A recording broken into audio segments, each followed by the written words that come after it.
पिछले एपिसोड में हमने देखा था कि स्वॉर्ड इमॉर्टल के सामने युवान नाम का एक बंदा आ चुका था जो स्वॉर्ड इमॉर्टल की जान लेने के लिए आया हुआ होता है ताकि वो जो स्वॉर्ड सेंट है उसके इनहेरिटेंस उसको हासिल हो जाए। स्वॉर्ड सेंट यहाँ पर अपनी पावर का इस्तेमाल करते हुए उस युवान के साथ फाइट करने की कोशिश करता है, लेकिन युवान उसके ऊपर भारी पड़ रहा था। पर तब वहां पर चैंपियन आता है जो स्वॉर्ड इमॉर्टल को संभालता है और इनहेरिटेंस वाली स्वॉर्ड जो उसको हासिल हुई थी वो स्वॉर्ड सीधा स्वॉर्ड इमॉर्टल को ही थमा देता है ताकि स्वॉर्ड इमॉर्टल यहाँ पर खुद की स्वॉर्डमैनशिप की स्किल को इंक्रीज कर सके, जिस वजह से स्वॉर्ड इमॉर्टल जो था वो उसी स्वॉर्ड का इस्तेमाल करते हुए युवान को वहां पर इतना मारता है कि ऐसा लग रहा था उसकी जान जा चुकी है। स्वॉर्ड इमॉर्टल काफी ज्यादा खुश हो चुका था, जिसके बाद यहाँ से ये एपिसोड शुरू होता है। तो इस एपिसोड की शुरुआत में स्वॉर्ड सेंट जो था उसके ही महल के अंदर स्वॉर्ड इमॉर्टल और चेनमिंग जो थे वो दोनों यहाँ पर अपना प्रैक्टिस कर रहे होते हैं। चेनमिंग ने इनहेरिटेंस वाली स्वॉर्ड तो स्वॉर्ड इमॉर्टल को दे दी थी, लेकिन स्वॉर्ड इमॉर्टल को कोई ऐसा चाहिए था जिसके साथ वो स्वॉर्डमैनशिप की स्किल के प्रैक्टिस कर सके जो भी अभी उसको इनहेरिटेंस में मिली है।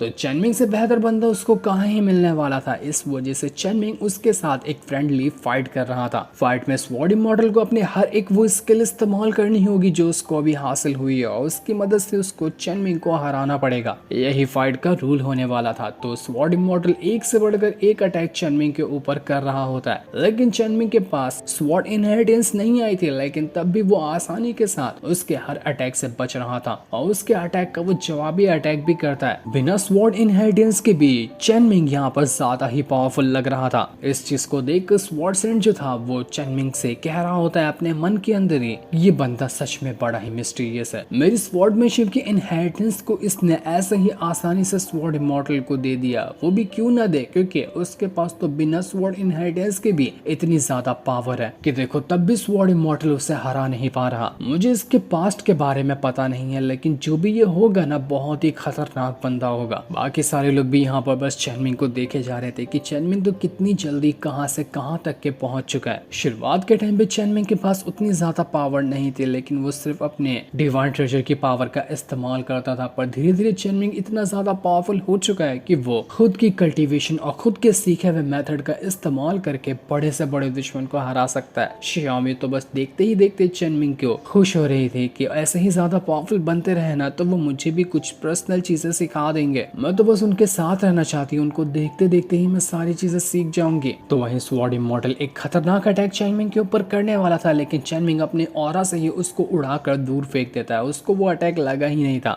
जितने भी अटैक स्वॉर्ड इमॉर्टल यहाँ पर चेनमिंग के ऊपर करने की कोशिश करता वो उसके सारे अटैक से बच रहा होता है। स्वॉर्ड इमॉर्टल की पावर भी बहुत हाई तरीके से बढ़ चुकी थी जब से उसको वो स्वॉर्ड मिली है, लेकिन तब भी उसका अटैक यहाँ पर चेनमिंग का कुछ बिगाड़ ही नहीं पाता। चेनमिंग को तो वो अटैक छू तक नहीं पा रहा होता है। इस चीज को देखकर स्वॉर्ड इमॉर्टल भी भड़क चुका था कि यार मेरा एक भी अटैक चेनमिंग को लग क्यों नहीं रहा, लेकिन मैं इतनी जल्दी हार तो नहीं मानूंगा। वो चेनमिंग से कहता है कि तैयार है ना, मैं एक से बढ़कर एक अटैक यहाँ पर तुम्हारे ऊपर करने वाला हूँ। पर चेनमिंग तो यहाँ पर खुद की आंखें बंद करते हुए उसके सारे अटैक से बच रहा था। उसने तो अपनी आंखें तक नहीं खोली थी। तो वहीं कियान जो होती वो यहाँ पर डिवाइन ट्रेजर के अंदर छेड़खानी कर रही थी और वही छेड़खानी करते हुए चेनमिंग को प्रोटेक्ट करने की कोशिश कर रही थी। वो उसको पहले ही बता देती कि कौन सा अटैक कहां से आने वाला है। इस वजह से चेनमिंग बड़ी आसानी से स्वॉर्ड इमॉर्टल के अटैक से बचते जा रहा था। जिसके बाद स्वॉर्ड इमॉर्टल जो था वो यहाँ पर चेनमिंग से कहता है कि चेनमिंग अब तैयार है ना, मैं यहाँ पर अपना सबसे खतरनाक वाला अटैक करने वाला हूँ जो शायद तुम्हें बहुत बुरी तरीके से इंजर्ड भी कर दे। तो जितना हो सके उतना पावरफुल तरीके से इस अटैक को रोकने की कोशिश करना। इसके बाद स्वॉर्ड इमॉर्टल अपने स्वॉर्ड ऑरा की मदद से एक बहुत ही पावरफुल फॉर्मेशन क्रिएट कर देता है, जिस फॉर्मेशन के अंदर से हजारों स्वॉर्ड बाहर निकल कर आ रही थी। वो कह रहा था कि जो भी बंदा एक महान स्वॉर्ड में नहीं है ना वो इस अटैक को रोक ही नहीं सकता। तुम भी एक महान स्वॉर्ड में नहीं हो तो तुम्हारे ऊपर ये अटैक लग सकता है। लेकिन ये सुनकर चेनमिंग कहता है कि किसने कहा तुमसे कि मुझे स्वॉर्डमैनशिप नहीं आती। तुम किसी चीज का नाम ना लो,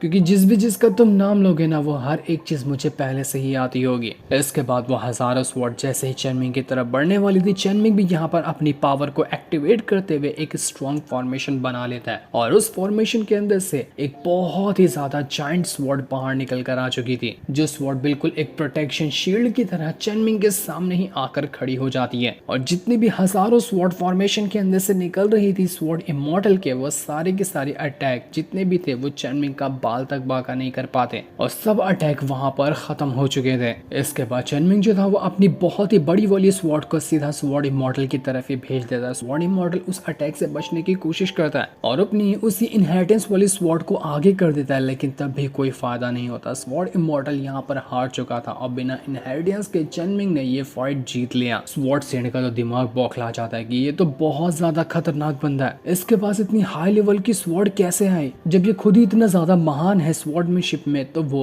मेरा ट्रायल देने के लिए आया ही क्यों था? क्या वो मेरी बेइज्जती करने के लिए वहां पर आया था क्या? मुझसे ज्यादा टैलेंटेड बंदा मेरा टेस्ट देने आया था, ये तो बड़ी शर्म की बात है मेरे लिए। चेनमिंग जैसे ही फाइट करके नीचे आता है, शियाओमी और कांग्यू जो थे वो अपना चाय वगैरह लेकर उसको देने के लिए चले जाते कि लीजिए सेक्ट मास्टर, हमारी चाय पीजिए, इससे आपकी सारी थकान खत्म हो जाएगी जो भी आपको इस फाइट के दौरान हुई है। शियाओमी की चाय देखकर कांग्यू को गुस्सा आ जाता है, तो वो उसको धक्का मारकर अपनी चाय चेनमिंग को पिलाने की कोशिश करती है। दोनों यहाँ पर आपस में ही झगड़ने लग गए थे, तो शियाओमी वहाँ पर एक छोटा सा मिठाई का टुकड़ा उठाती है और चेनमिंग से कहती है कि देखिए सेक्ट मास्टर, इसके अंदर ना मैंने मिठाई की मिठास के साथ अपना प्यार भी डाला है, इसको आप खाएंगे ना तो आपकी सारी थकान ऐसे छूमंतर हो जाएगी कि मानो आपको किसी ने अपने वश में कर लिया। और बहुत ही प्यार से मैंने ये आपके लिए बनाया, तो ये टेस्ट करना आपका बनता ही है। लेकिन कांगी भी उस मिठाई को साइड कर देती है। वो कहती है कि चेनमिंग ये मिठाई नहीं खाएंगे। वो मिठाई सीधा स्वॉर्ड सेंट को दे रही थी कि लो बुढ़ाओ, तुम्हें ये मिठाई खाओ, तुम्हारे ही ये फायदे में आएगी। लेकिन स्वॉर्ड सेंट कहता है कि नहीं नहीं, बुढ़ापे में मुझे ये सारे जोश नहीं चाहिए, न जाने ये ठरकी लड़की क्या डाली होगी मिठाई के अंदर और मेरे साथ क्या हो जाए। शियाओमी को काफी ज्यादा गुस्सा आ जाता है कि कांगवी, तुझे तो मैं नहीं छोड़ने वाली, तू अपने आप को समझती क्या है? एक मौका मिले इतना मारूंगी ना तुझे जिसकी कोई हद नहीं होगी। इनको झगड़ा करता हुआ देखकर चेनमिंग साइड होता है और स्वॉर्ड सेंट के पास आने के बाद कहता है कि स्वॉर्ड सेंट जरा मुझे माफ कर देना, क्योंकि आपके ही घर में हमने फाइट की है, इससे आपका काफी ज्यादा घर का नुकसान हो गया और बहुत जगह से घर टूट चुका है। तो स्वॉर्ड सेंट कहता है कि नहीं नहीं यार, टेंशन मत लो, मेरा जो स्कल्पचर का पवेलियन है ना वो तो अभी तक के सही सलामत है। वो सही सलामत है तो मुझे क्या जिसकी टेंशन है। लेकिन बेचारे की इतना कहते ही वो पवेलियन वहां पर धाराशायी होकर खत्म हो जाता है। तो स्वॉर्ड सेंट कहता है कि चलो पवेलियन गया कोई बात नहीं, मेरा अभी भी ट्रेजर हाउस मौजूद है, वहां पर भी अच्छे अच्छे ट्रेजर मैंने रखे हुए हैं। लेकिन उसके इतना कहते ही वो ट्रेजर हाउस भी टूट जाता है, क्योंकि चेनमिंग का जो अटैक था वो इतना स्ट्रॉन्ग था कि पहले ही पूरा घर खोखला हो चुका है अंदर से। और कहीं ऐसा ना हो कि देखते ही देखते सारा का सारा घर ही टूट जाए और जैसा हमने सोचा था वो चीज हो भी जाती है, वो पूरा का पूरा घर टूट जाता है। बेचारा स्वॉर्ड सेंट जिस कुर्सी पे बैठा था वो कुर्सी तक के टूट जाती है। स्वॉर्ड सेंट के दिमाग में आग लग चुकी थी कि इसने ये क्या किया, मुझे पूरा रोड पे ले आया, इसने सब कुछ इसने मेरा बर्बाद कर दिया। लेकिन फिर भी वो अपने गुस्से को कंट्रोल करते हुए चेनमिंग के सामने कुछ नहीं कहता, वरना चेनमिंग उसकी धुलाई कर देगा। तभी वहां पर किलियान भी आ जाता है, जो आने के बाद चेनमिंग के लिए मैप लेकर आया हुआ था, जिस मैप को उसने जासूस को बनाने के काम पर लगाया था। किलियान कहता है कि आपका मैप रेडी हो चुका है तो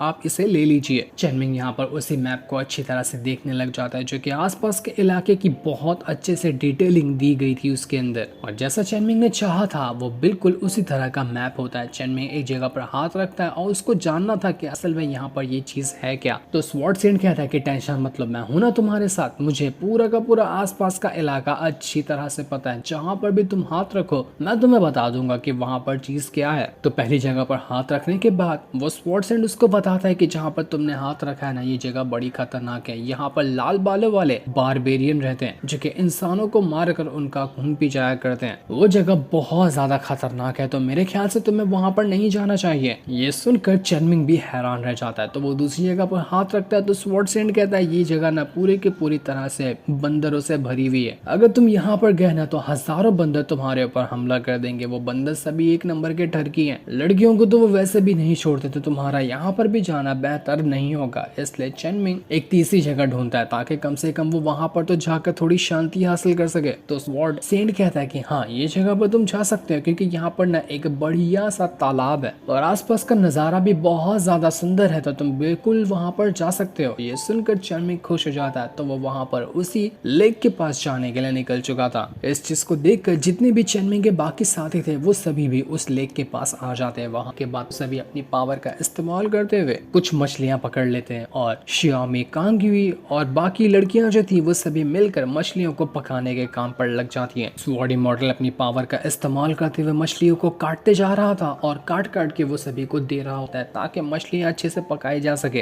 कांग्यू जब यहाँ पर मछलियों के अंदर मसाला डाल रही थी तो शियाओमी कहती कि ऐसे क्या मसाला डाल रही है, तू क्या कोई महान शेफ है क्या, तुझे खाना भी पकाने आता है क्या, तू खाना खराब कर दी क्या, ला मुझे दे, मैं पकाती हूँ बिल्कुल टेस्टी खाना, तो वो न जाने कहां कहां से अलग अलग तरह के मसाले उसी खाने के अंदर डालना शुरू कर देती है। थोड़ा नींबू, थोड़ा मिर्ची, थोड़ा विनेगर और थोड़ा नमक, न जाने किस तरह के मसाले वो डाल रही थी। जब मछली पककर तैयार होने वाली थी और मैंगी भी जैसे ही उस मछली को टेस्ट करने की कोशिश करती है, उसका मुंह पूरा बन जाता है, मानो कि वो अभी की अभी उल्टी कर देगी। इतना वाहियात खाना वो बना था जिसकी कोई हद नहीं होती है। ये चीज देखकर श्यामी जो थी वो कांगवी से कहती कि चल अब तू ट्राई कर कि मैंने कैसा खाना बनाया, तू भी ट्राई करके तो देख, तुझे बहुत टेस्टी लगेगा। वो जबरदस्ती यहाँ पर कांगवी के मुंह के अंदर वो खाना घुसेड़ने की कोशिश कर रही थी। कांगवी तो वहां से भागने लग जाती है कि नहीं, इससे अच्छा मैं जहर खा लूं, तेरा खाना नहीं खाना, इतना घटिया खाना बनाया है तूने। दोनों यहाँ पर पूरे की पूरी जगह पर भागा दौड़ी करने लग गए थे। श्यामी पीछे भाग रही थी खाना जबरदस्ती खिलाने के लिए और कांगवी खाने से बचने के लिए आगे भाग रही होती है। तो वहीं खड़ा चनमिंग जो था वो आराम से तालाब के नजारे देख रहा था। उसको थोड़ी सी शांति चाहिए थी जो उसको यहाँ पर मिल रही थी। कियान उससे कहती कि चनमिंग बिल्कुल बढ़िया बात है, क्या एक खूबसूरत नजारा है, यहाँ पर खड़े होकर तो हमारा दिल भर जाएगा। कियान को देख कर वो जो जासूस था वो कह रहा था कि अरे वाह, ये कितनी प्यारी है, जब भी ये आती है ना मेरे सामने, मेरा तो रोम रोम रोमांटिक हो जाता है, मजा ही आ जाता है उसको देखकर। कियान चनमिंग से कहती कि तुमने अपना स्वॉर्ड सेंट वाला ना मिशन पूरा किया और स्वॉर्ड इमॉर्टल की भी मदद की, तो ये मिशन पूरा करने के बदले तुम्हें इसका इनाम दिया जाता है। जो इनाम होगा वो एस कैटेगरी में होगा तुमने, क्योंकि इतनी अच्छी तरह से इस मिशन को पूरा जो किया है। और जो इनाम है वो तुम्हें दिया जाता है तियानवू रैल्म का 3rd स्टेज। तुमने कल्टीवेशन में अपना तियानवू रैल्म को ब्रेक थ्रू किया है, वो भी 3rd स्टेज पर। चैनमिंग के अंदर से भयंकर तरीके की पावर बाहर निकलने लग जाती है। उसके ब्रेक थ्रू की वजह से इतना ज्यादा ऑरा निकल रहा था कि सारे के सारे लोग जो वहां पर खड़े थे वो दंग रह जाते हैं, उनका मुंह खुला का खुला ही रह जाता है कि जरा चैनमिंग को देखो तो ये खड़े खड़े अपना ब्रेक थ्रू करता है, ये तो यहाँ पर आराम करने के लिए आ रहा और आराम करते करते ही इसका यहाँ पर ब्रेक थ्रू हो गया। इतनी ही कमाल की बात है। जासूस भी बस यहाँ पर खड़े खड़े देख रहा था कि वाह, मजा ही आ गया चैनमिंग को देखकर। अब तो लगता है कि जो मैंने मैप बनाया है ना, वो पूरे के पूरे इलाके में जाकर चैनमिंग हर जगह पर अपना कब्जा हासिल कर लेगा, क्योंकि इसी के लिए तो उसने मैप बनवाया था कि जितने भी इलाके होंगे सब पर जाकर वो कंट्रोल हासिल करेगा और सारे इलाके उसके मुट्ठी में आ जाएंगे। चैनमिंग के अंदर से काफी ज्यादा पावर निकल रही थी और वो ये ब्रेक थ्रू करके खुद भी बहुत ज्यादा खुश होता है कि चलो फाइनली कुछ तो यहाँ पर अच्छा हुआ मेरे साथ। जितने भी डिसेबल वगैरह वहां पर थे और जितने भी चैनमिंग के साथी थे वो सभी कहने लगते हैं कि चैनमिंग सेक्ट मास्टर, हम यहाँ पर आपका साथ मरते दम तक देंगे। किसी भी चीज में अगर आपको हमारी जरूरत लगती है ना, तो आप बिल्कुल बेफिक्र होकर हमें कहिएगा, हम आपके लिए अपनी जान तक देने को तैयार है, आप जो कहेंगे हम वो करेंगे। जो सुनकर चैनमिंग खुश था, लेकिन साथ ही वो ये भी कहने लगता है कि अबे यार, मैंने कब कहा कि इनको अपनी जान देनी है मेरे लिए, ये तो कुछ ज्यादा ही लॉयल हो गए मेरे लिए, जितना कि मैंने सोचा भी नहीं था। चलो ये तो बहुत अच्छी बात है। अब यहाँ से आगे के नए सफर पर निकला जाए। जो सीन दिखाते ही ये एपिसोड यहीं पर एंड हो जाता है।